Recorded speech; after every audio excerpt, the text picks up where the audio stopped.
മധ്യപ്രദേശിൽ യുവാക്കളെയും അവരുടെ കുടുംബങ്ങളെയും ലക്ഷ്യമിട്ട് വൻ കല്യാണത്തട്ടിപ്പ് നടത്തിയ സംഘത്തെ പോലീസ് പിടികൂടി.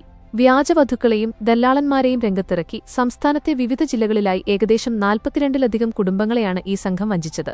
ലക്ഷക്കണക്കിന് രൂപയും സ്വർണ്ണാഭരണങ്ങളുമാണ് ഇവർ തട്ടിയെടുത്തത്. വിവാഹം നടക്കാൻ ബുദ്ധിമുട്ടുന്ന യുവാക്കളെയും അവരുടെ കുടുംബങ്ങളെയുമാണ് ഈ സംഘം പ്രധാനമായും ലക്ഷ്യമിട്ടിരുന്നത്. തങ്ങളെ മാന്യന്മാരായ വിവാഹ ദല്ലാളന്മാരായി പരിചയപ്പെടുത്തിയാണ് സംഘം ആദ്യം കുടുംബങ്ങളെ സമീപിക്കുക. തുടർന്ന് പാവപ്പെട്ട കുടുംബങ്ങളിൽ നിന്നുള്ള പെൺകുട്ടികളാണെന്ന് വിശ്വസിപ്പിച്ച് തങ്ങളുടെ കൂടെയുള്ള വ്യാജവധുക്കളെ ഇവർ കാണിച്ചുകൊടുക്കും. പരമ്പരാഗത രീതിയിൽ ആചാരപ്രകാരം വിവാഹം നടത്തുന്നതിനു മുൻപായി വധുവിന്റെ കുടുംബത്തെ സഹായിക്കാനെന്ന വ്യാജേനയോ അല്ലെങ്കിൽ ദല്ലാൾ പണമായോ വലിയൊരു തുക 2 മുതൽ 5 ലക്ഷം രൂപ വരെ ഇവർ ആവശ്യപ്പെടും.